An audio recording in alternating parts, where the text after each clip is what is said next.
The wheat was dying, and so was Clara Bennett's hope.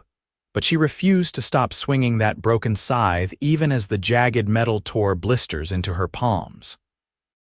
The summer of 1877 had settled over the Kansas prairie like a furnace, turning the sky white with heat and the earth hard as stone. And here she stood in the middle of 20 acres that represented every dream her late father had ever planted. The scythe blade, cracked clean through the middle from striking a hidden rock 3 days prior, caught and stuttered with each stroke, making her work twice as hard for half the result. Sweat poured down her face, stinging her eyes, soaking through the back of her cotton dress until the fabric clung to her skin.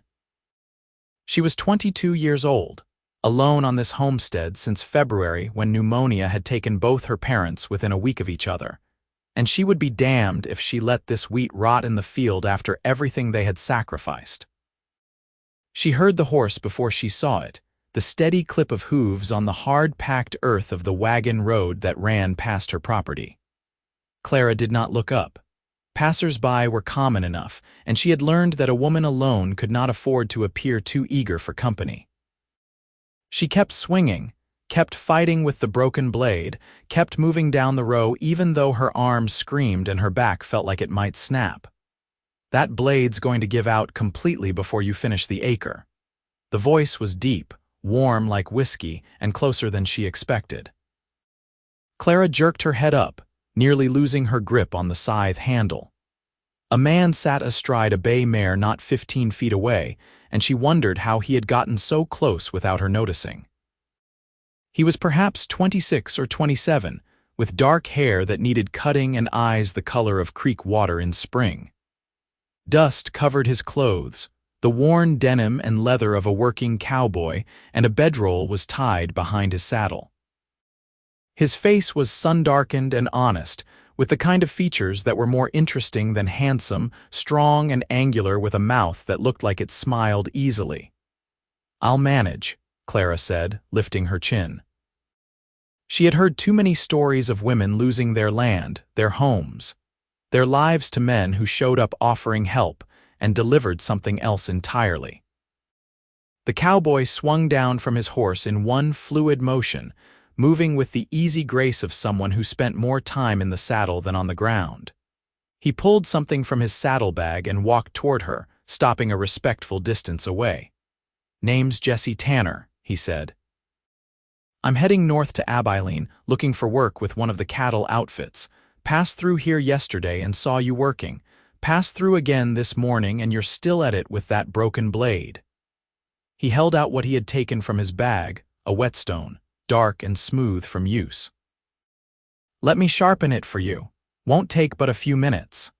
Clara's first instinct was to refuse, but she looked at the whetstone, then at her ruined palms, then at the acres of wheat still standing.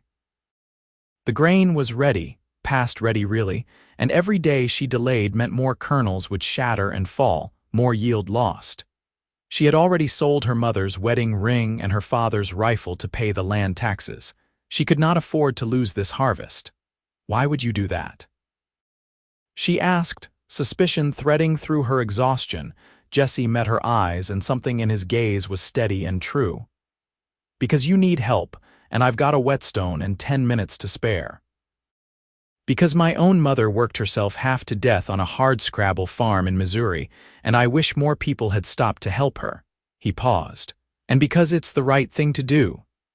The words were simple, unadorned, and somehow that made them more believable than any flowery speech. Clara nodded slowly and held out the scythe. Their fingers brushed as he took it, and she felt a spark of something she had no time or energy to examine. She stepped back, wrapping her arms around herself despite the heat, watching as Jesse sat down cross-legged in the dirt and began to work. He moved with the practiced efficiency of someone who knew his way around tools and hard work. The whetstone sang against the metal, a rhythmic scraping that was almost musical. He tested the edge with his thumb, frowned, and kept working. The sun beat down, cicadas screamed in the grass, and Clara felt something unknot in her chest as she watched this stranger take care with something that belonged to her. "You're doing this alone?" Jesse asked without looking up. My parents died in February. The land's mine now. Brothers. Sisters? Just me. Jesse's jaw tightened, but he did not stop working. That's a hell of a thing. 20 acres is too much for one person. I don't have a choice. He looked up at her then, really looked, and Clara felt seen in a way that made her throat tight. No, he said quietly. I guess you don't. He stood, tested the blade again, and nodded with satisfaction. This'll hold. It's not perfect, the crack's still there, but it'll cut clean enough to get you through. Clara took the scythe, ran her own thumb along the edge, and felt tears prick her eyes at the sharp, even edge. Thank you. Jesse picked up his whetstone, but instead of walking back to his horse, he looked at the field, then at her, then at the field again. I could stay, he said. Help you bring it in. I've harvested plenty of wheat in my time. We could have this done in 3-4 days if we work steady. I can't pay you. Didn't ask you to. Why would you do that? Jesse smiled, and it transformed his face into something that made Clara's heart skip. Maybe I'm curious to see if you're as stubborn as you look. Maybe I'm tired of drifting. Maybe I want to help, he shrugged. Maybe all three. Clara should have said no, should have sent him on his way, protected herself, been smart and cautious, and all the things a woman alone had to be. But she looked at the wheat, golden and heavy and dying a little more each day, and she looked at Jesse Tanner with his honest eyes and worn clothes, and she heard herself say, all right, but you sleep in the barn and you keep your distance. Yes, ma'am, Jesse said, and there was no mockery in it, just respect. They worked through the heat of the day, falling into a rhythm that surprised them both. Jesse took the scythe and moved through the wheat with long, powerful strokes that laid the stalks down in even rows. Clara followed behind with a rake and twine, gathering the wheat into bundles and tying them off. It was back-breaking work, mindless and endless, but somehow it felt different with another person there. They did not talk much at first, saving their breath for the labor, but Clara found herself stealing glances at the way Jesse moved, efficient and tireless, his shoulders flexing under his shirt. When the sun reached its zenith and the heat became dangerous, Jesse stopped and straightened, pressing a hand to his lower back. We need to break, he said. Drink water, get some shade. Won't do anybody any good if we keel over. Clara wanted to argue, but her head was pounding and her vision had gone spotty at the edges. She nodded and led him to the small dugout house built into the side of a low hill, its sod walls thick enough to keep out the worst of the heat. Inside, it was dim and cool, sparsely furnished with a table, 2 chairs, a narrow bed, and a stove. Clara drew water from the bucket and poured 2 cups, handing one to Jesse. He drank deeply, then looked around the single room that was her entire world. She saw him take in the neatness of it, the clean-swept floor, the herbs hanging to dry, the quilts her mother had made. It's a good place, he said. You keep it well. It's what I have. Jesse set down his cup and looked at her with an intensity that made her breath catch. You've got more grit than most men I've known. What you're doing out here alone, it's not easy, it's not even close to easy. Clara felt heat rise in her cheeks that had nothing to do with the weather. I do what needs doing. So do I, Jesse said softly, so do I. They rested for an hour, sitting in that cool dimness, and they talked. Jesse told her about growing up in Missouri, about his father dying in the war when Jesse was 10, about his mother working her fingers to the bone to keep their small farm going. He told her about heading west when she died 5 years ago, working cattle drives and ranch jobs, never staying in one place too long because nowhere felt like home. Clara told him about her parents, Swedish immigrants who had believed in this land with a faith that seemed foolish until you understood it was all they had. She told him about learning to read from her mother's Bible, about her father teaching her to plow and plant, about the loneliness that came after they were gone, a silence so deep it felt like drowning. You ever think about selling? Jesse asked. Moving to town, finding easier work. Every day, Clara admitted, but this is what they wanted, this is what they died building. How do I just walk away from that? Jesse nodded slowly. You can't, I understand that. When they went back to the field, something had shifted between them. The wariness was still there, but underneath it was the beginning of something else, fragile as a bird's egg. They worked until the sun touched the horizon, painting the prairie gold and orange and red, and Clara's body ached in ways she had almost grown used to. Except tonight the ache felt bearable because she had not carried it alone. Jesse put the animals in the barn, Clara's 2 oxen and his mare, and she brought him bread and cold beans for supper. He ate sitting on a hay bale and she sat on another across from him, and they were both too tired to talk much.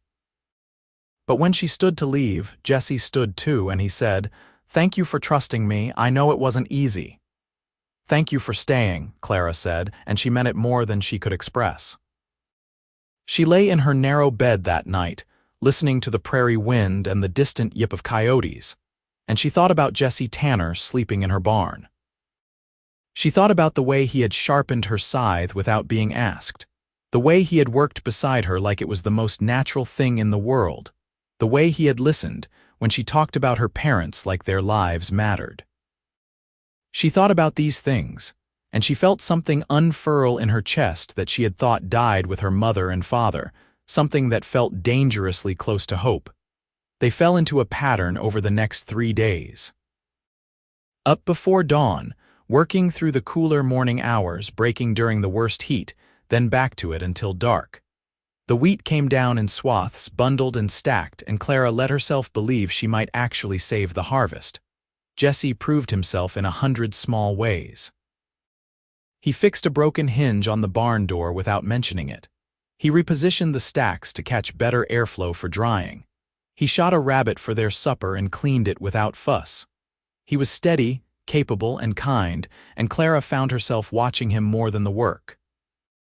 On the 3rd evening, as they sat outside the dugout eating stew Clara had made from the rabbit and vegetables from her garden, Jesse said, "I should probably head out tomorrow. You're far enough along now that you can finish on your own, and I've already delayed my trip longer than I planned." Clara's heart dropped like a stone down a well, but she kept her voice level. "Of course. You've done more than enough, more than I had any right to ask." Jesse was quiet for a long moment, staring at the horizon where the sun was bleeding out across the sky. "Thing is," he said slowly, "I don't want to go." Clara set down her bowl with hands that were not quite steady. "What? I don't want to go," Jesse repeated, turning to look at her. "These past few days, working beside you, talking with you, it's been the closest I've felt to home since my mother died. I know it's crazy. I know we barely know each other. But I can't shake the feeling that I'm supposed to be here, with you." The words hung between them, fragile and enormous. Clara's heart was racing, and she felt fear and longing war inside her chest. "Jesse, you don't know what you're saying. This life, it's hard. It's lonely and brutal, and most years you work yourself to nothing just to break even. You're young, you're free, you could do anything, go anywhere. Why would you tie yourself to this?" Jesse leaned forward, his eyes intense. "Because free and alone isn't the same as happy, because I'm tired of drifting. Because when I look at you, Clara Bennett, I see someone worth staying for." Clara's breath caught. No one had ever said anything like that to her before. Her parents had loved her, but theirs was the practical love of hard work and duty. This was something else, something that made her feel like she was standing on the edge of a cliff, terrified and exhilarated all at once. "You barely know me," she whispered. "Then let me learn," Jesse said. "Let me stay. Let me help you bring in this harvest and plant the winter wheat and see what grows between us. I'm not asking for promises, I'm just asking for a chance." Clara thought about saying no. Thought about protecting herself, about the 1,000 ways this could go wrong. But she thought about the last 3 days, about how much lighter the work felt when it was shared, about the sound of Jesse's laugh and the warmth of his presence, and the way he looked at her like she was strong and capable and worth something. She thought about her mother, who had followed her father halfway across the world on nothing but faith and love, and she thought maybe she had inherited more than just land and stubbornness. "All right," she said, and her voice only shook a little. "Stay." Jesse's smile was like the sun coming up. He reached across the space between them and took her hand, his palm rough with calluses that matched her own. "You won't regret it." "I might," Clara said, but she was smiling too, and she did not pull her hand away. The harvest came in strong that year. Working together, they finished the cutting in another 2 days, then spent a week threshing and winnowing, separating the precious grain from the chaff. Jessie built a better system for the work, using Clara's oxen to pull a roller over the bundles, and what would have taken her a month alone took them just days. They sold the wheat in town, and the price was good enough that Clara could pay her debts and have something left over. For the first time since her parents died, she had breathing room, and it felt like a miracle. Jessie stayed. He moved his things from the barn to a corner of the dugout, and they negotiated the strange intimacy of sharing space with someone new. Clara was used to being alone, used to the silence and solitude, and having another person there was both wonderful and terrifying. Jessie was respectful, careful, always giving her space and privacy, but she found herself wanting less space, not more. She wanted to hear about his day, wanted to share her thoughts, wanted to sit close to him in the evening and feel the warmth of another human being. They prepared for winter together, cutting hay for the animals, digging a new root cellar, reinforcing the dugout's roof. Jessie proved himself invaluable, strong and skilled and tireless. But it was more than that. He made her laugh, something she had almost forgotten how to do. He told her stories about the cattle drives he had worked, about the characters he had met, about stampedes and river crossings and nights under stars so thick they looked like spilled salt. Clara told him about books she had read, about the dreams she and her parents had nurtured, about the person she wanted to become. The first time Jessie kissed her, it was late September and the air had turned cool. They were walking back from checking the haystacks, and the sunset was painting the world in shades of amber and rose. Jessie had been quiet all day, thoughtful, and when they reached the dugout he caught her hand and pulled her gently to face him. "Clara," he said, and her name on his lips sounded like a prayer. "I need you to know that I'm falling in love with you. I've probably been falling since that first day when you stood there with that broken scythe and refused to quit. You're the strongest, bravest person I've ever met, and I want to spend the rest of my life proving myself worthy of you." Clara's eyes filled with tears, but they were good tears, the kind that came from too much feeling to contain. "You already have," she whispered. "You've been proving it every single day." Jessie cupped her face in his hands, his touch gentle despite the roughness of his palms. "Can I kiss you?" "Yes," Clara breathed, and when his lips met hers it felt like coming home. The kiss was soft at first, tentative, but it deepened as Clara wrapped her arms around Jessie's neck and he pulled her close. She felt the strength of him, the solidness, and she let herself lean into it, let herself trust. When they finally pulled apart, both breathless, Jessie rested his forehead against hers. "Marry me," he said. "I know it's fast, I know we're still learning each other, but I've never been more sure of anything in my life. Marry me, Clara." Clara laughed, the sound bright with joy and disbelief. "Yes, yes, Jessie Tanner, I'll marry you." They were wed in October by a circuit preacher who passed through the area once a month. The ceremony was simple, held in the small church in the nearest town with just a handful of neighbors as witnesses. Clara wore her mother's best dress, taken in to fit her, and Jessie wore new trousers and a shirt he had bought with his share of the harvest money. When the preacher said they were man and wife, Jessie kissed her like she was precious, and Clara felt her whole world shift and resettle into something new and right. Their first winter together was hard but good. Snow came early and stayed late, burying the prairie under white drifts that turned the world into a strange dreamscape. They were trapped in the dugout for days at a time, but Clara did not mind. She and Jessie talked for hours, played cards, read aloud from her small collection of books. He taught her to carve wood, and she taught him the Swedish songs her mother used to sing. They made love in the warmth of their bed while the wind howled outside, and Clara learned what it meant to be cherished, to be wanted not just for her labor but for herself. Jesse was a revelation as a partner.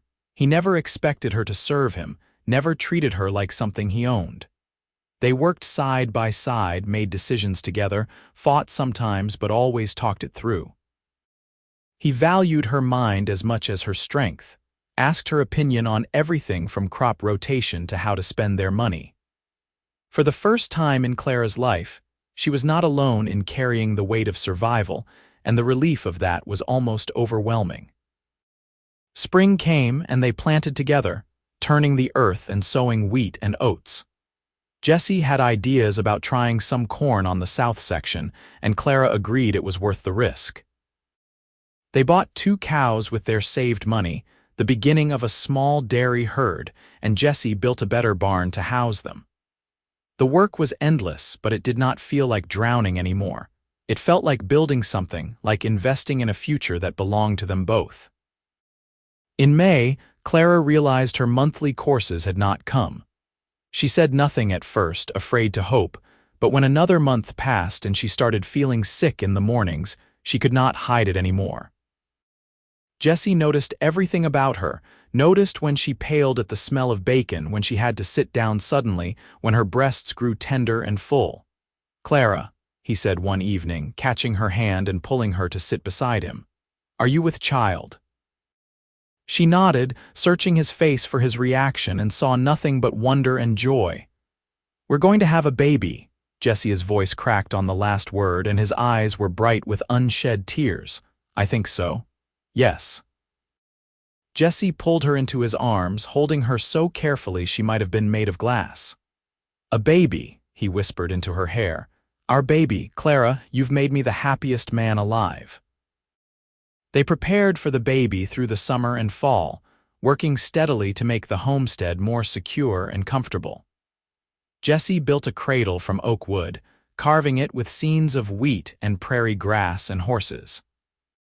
Clara sewed tiny clothes from fabric she bought in town, her hands shaking with excitement and fear. They were young, they were still figuring things out, but they wanted this child with a fierce intensity that surprised them both. The baby came in January of 1879, during a cold snap that turned the windows white with frost. The labor was long and hard, attended by a neighbor woman who had birthed 7 of her own. Jesse stayed close, holding Clara's hand, wiping her forehead, murmuring encouragement and love. When the baby finally arrived, squalling and red-faced and perfect, the neighbor woman announced, "It's a boy." Jesse cut the cord with shaking hands, and when he placed the baby in Clara's arms, they both wept. The child was tiny and wrinkled, with a shock of dark hair and eyes that would eventually turn the same creek water blue as his father's. They named him Thomas, after Clara's father, and Jesse held his son, and made promises about the kind of man he would try to be, the kind of father this child deserved. Parenthood was exhausting and wonderful and terrifying.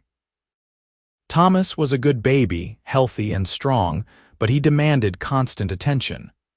Clara had never been so tired in her life, and yet she had never felt so full of purpose. Jesse was a devoted father, waking with her in the night, walking the floor with Thomas when he fussed, changing diapers without complaint. They were partners in this too, figuring it out together, making mistakes and learning and loving this small person they had created. The homestead prospered. The years that followed were not easy. There were droughts and early frosts, years when the wheat came in thin and the prices were low, years when they scraped by and went without. But there were good years too, years when the rain came right and the harvest was abundant, years when they could buy more land, more animals, better tools. Jesse's corn experiment paid off, providing feed for the livestock and a cash crop when wheat prices were down. They added chickens and pigs, planted an orchard, dug a proper well. Thomas grew into a sturdy, curious boy with his mother's stubbornness and his father's easy smile. When he was 3, Clara gave birth to a daughter they named Ingrid, after Clara's mother. 2 years later came another son, Samuel, who had red hair that seemed to come from nowhere until Clara remembered an uncle back in Sweden. The dugout became too small. and Jesse spent a summer building a proper frame house, 2 stories with glass windows and a wood floor. It was not fancy, but it was theirs, paid for with their own labor and sweat. Clara stood in the doorway of that house on the day they moved in, looking out at the fields that stretched to the horizon, at the barn and outbuildings, at her children playing in the yard and her husband walking toward her with that smile that still made her heart skip. She thought about the girl she had been, alone and desperate, fighting with a broken scythe to save a dying harvest. She thought about the cowboy who had stopped to help, who had seen past her fear and recognized something worth staying for. "What are you thinking about?" Jesse asked, slipping his arms around her waist and pulling her back against his chest. "How different everything is. How lucky I am." Jesse kissed the side of her neck and she felt him smile against her skin. "How lucky we are." The years continued to pass, marked by seasons and harvests, by the growing of children and the deepening of love. Thomas became a young man who loved the land as much as his grandfather had, taking over more of the work as Jesse's back began to trouble him. Ingrid grew beautiful and sharp-minded, teaching at the school that had finally been built 5 miles from their homestead. Samuel proved to have a gift with horses, training them with a patience and skill that had ranchers coming from 3 counties over to buy his stock. Clara and Jesse grew old together the way good partners do, their lives so intertwined it was impossible to say where one ended and the other began. They still worked side by side, though the work was lighter now with 3 grown children to share the load. They still talked for hours, still laughed at each other's jokes, still reached for each other in the night.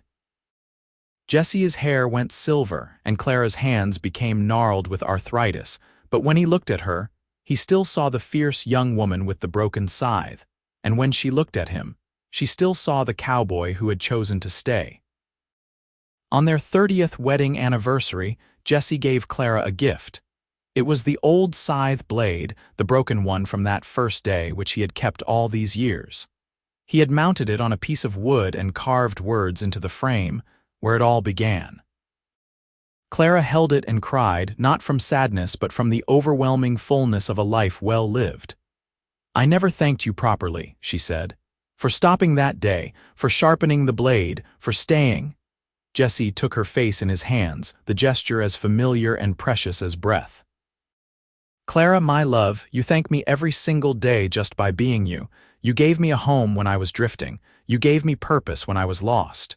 You gave me a life worth living." "We gave each other that," Clara corrected, and kissed him the way she had been kissing him for 30 years, with love and passion and bone-deep gratitude. They were blessed with grandchildren, a whole passel of them, loud and wild and wonderful. The homestead stayed in the family, Thomas taking it over officially, though Jesse and Clara still lived in the house they had built, still tended the garden and fed the chickens and watched the seasons turn. They sat together on the porch in the evenings, holding hands while the sun set over the prairie, and they counted their blessings out loud like a prayer. Clara lived to be 79 years old, dying peacefully in her sleep with Jesse beside her and her children gathered close. At her funeral, people came from miles around to pay their respects to the woman who had homesteaded alone, who had built something lasting from nothing but will and work. But Jesse knew the truth was more complicated than that. She had not done it alone. They had built it together, from the moment he sharpened her broken blade and chose to stay. Jesse followed her 6 months later, his heart simply giving out one morning as he stood looking at the wheat fields they had planted together for more than 4 decades. The family buried him next to Clara under a cottonwood tree they had planted the year Thomas was born, and on the shared headstone they carved both their names and a single line: "Together, always."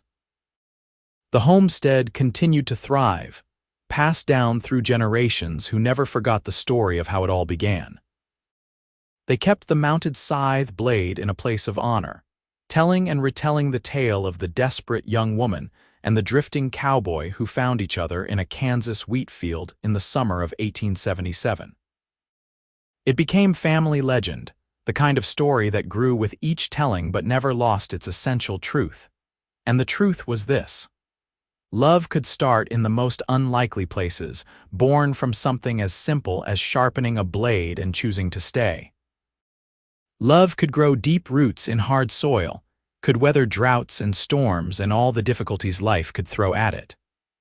Love could build something lasting, something that would endure long after the lovers themselves had returned to the earth they had worked so hard to cultivate. In the wheat fields of Kansas, where the wind still whispers through the grain and the sky stretches endless and blue, their love story continues. It lives in the land they nurtured, in the children and grandchildren and great-grandchildren who carry their blood and their stubborn determination. It lives in every harvest, every sunset, every moment when someone chooses to stop and help another person simply because it is the right thing to do. Clara and Jesse Tanner had started with almost nothing: a broken blade, a failing harvest, a desperate need, and a moment of grace. From that, they built a life that mattered, a love that lasted, a legacy that endured. They proved that sometimes the greatest adventures do not come from traveling far and wide but from choosing to stay, to work, to love, to build something meaningful with another person who sees you and chooses you in return. Their story was not unique. Across the American West, thousands of similar stories unfolded, tales of hardship and hope, of strangers becoming partners, of love blooming in unexpected places. But to their family, to the generations who came after, their story was everything. It was the foundation upon which all else was built, the proof that two people with courage and commitment could forge something beautiful from the raw materials of determination and devotion. Years after both of them were gone, Thomas's granddaughter found the mounted scythe blade in the attic of the old house. She brought it down and hung it in the kitchen, and when her own children asked about it, she told them the story just as it had been told to her. She told them about great-great-grandmother Clara, alone and struggling with a broken blade. She told them about great-great-grandfather Jesse, who stopped to help a stranger and ended up finding home. She told them about the wheat harvest that brought them together, and the life they built from that moment forward. And then she took her children out to the fields, to the land that had sustained their family for generations, and she let them run their hands through the wheat the way Clara and Jesse had done so many times. She wanted them to understand that their history was not just names and dates but soil and sweat, love and labor, the everyday choices that add up to a life. The prairie remembers everything. It remembers the Swedish immigrants who broke the sod with faith and desperation. It remembers the young woman who refused to quit even when her tools failed and her parents died and everything seemed hopeless. It remembers the cowboy who chose to stay instead of continuing to drift. It remembers the wheat that was harvested despite a broken blade, the love that grew from shared labor, the family that sprouted from two unlikely seeds. On quiet evenings when the wind moves through the wheat and the sky turns gold with sunset, you can almost hear them still, the rhythm of the scythe, the murmur of conversation, the sound of laughter and love. You can almost see them if you look with the right kind of eyes. A young woman and a young man working side by side, building a future one stroke of the blade at a time, proving that the most extraordinary things often start with the simplest gestures of kindness and care. That is the real legacy of Clara and Jesse Tanner, not just the land or the wealth or even the family, though those things mattered.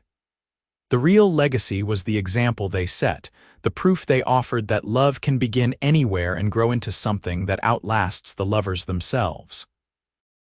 Every time someone stops to help a stranger, every time kindness is chosen over indifference, every time two people decide to face the hard work of life together instead of alone, Clara and Jesse's story is told again. The wheat still grows in Kansas. The prairie still stretches wide and endless under the enormous sky. The wind still carries stories for those willing to listen. And somewhere in all of that vastness, in the soil and the seed and the eternal cycle of planting and harvest. The love of a farm woman and a cowboy endures, as real and vital now as it was that hot summer day in 1877, when everything changed because one man stopped to sharpen a broken blade and one woman decided to trust him. Their story reminds us that we are all, in our own ways, working with broken tools, struggling to bring in harvests that seem impossible, wondering if we have the strength to continue. And it reminds us that sometimes, when we need it most, someone will stop and offer help for no reason except that they see us and recognize our struggle and choose to stay. That is grace. That is love. That is the kind of human connection that makes survival not just possible but meaningful. Clara and Jesse found that grace in each other, and they held on to it through 30 years of marriage and 3 children and countless harvests. They held on to it through droughts and losses, through hard winters and uncertain springs, through all the ordinary difficulties that make up a life. They held on to it because they understood something fundamental. That love is not just a feeling but a choice, made new each day, to see the other person and value them and work beside them no matter what. That choice, made every morning when they woke up together, every evening when they sat down to supper, every moment in between when they could have given up but did not. That choice was what transformed a broken blade and a chance encounter into a love story that would be told for generations. And so the wheat grows and the story endures and the lesson remains. Love is patient, love is kind, love is 2 people working side by side toward a common dream. Love is choosing to stay when you could leave. Love is sharpening a broken blade and offering to help without expectation of reward. Love is trust, given cautiously at first but growing deeper with time. Love is building something together that neither could have built alone. This is what Clara and Jesse taught their children and their children's children.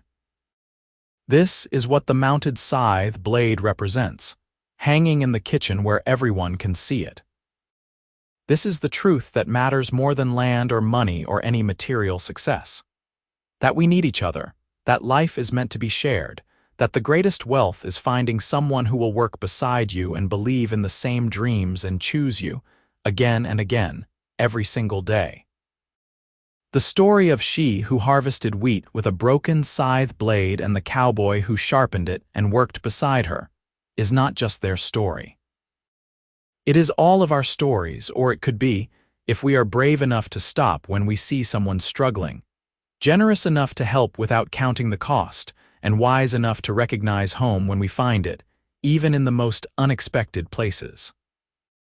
And on the Kansas prairie, where the wheat still whispers secrets to the wind and the sky still stretches forever, that story continues, eternal as the land itself, a testament to the power of simple kindness to transform lives and create love that lasts beyond death, beyond memory, woven into the very fabric of the earth and sky and wheat, enduring forever.